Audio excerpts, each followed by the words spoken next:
Оцінювати зараз дію кулі експансивної та неекспансивної. Неекспансивна семі-авто 360 метрів на секунду десь. І експансивна англійська LA. Близько 380 метрів на секунду. Приблизно швидкість однакова, але вона отака експансивна.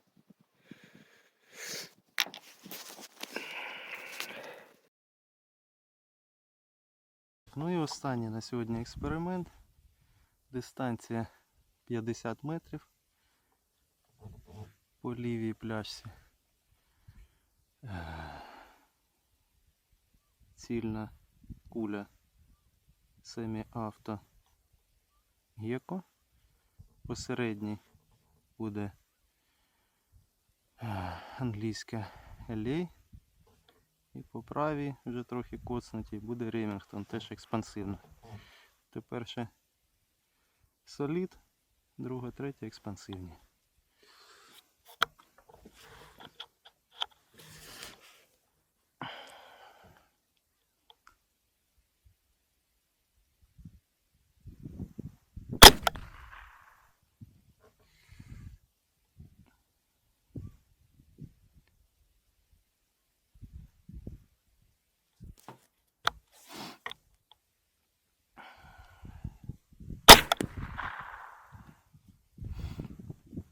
Третя.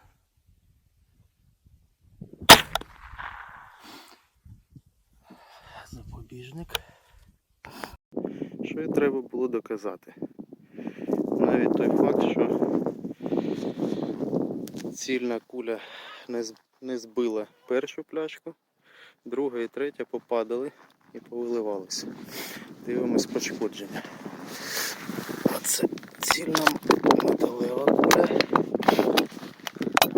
Є отака тріщина, але вона навіть не впала. Так, друга LA. Так. Такий ровний розріз. Ось це місце попадання. Маленька така дірочка. А це місце виходу.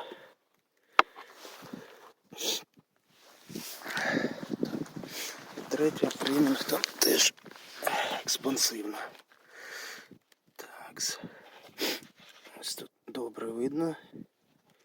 Вхід і вихід. Ну і сліди минулих потрапляють.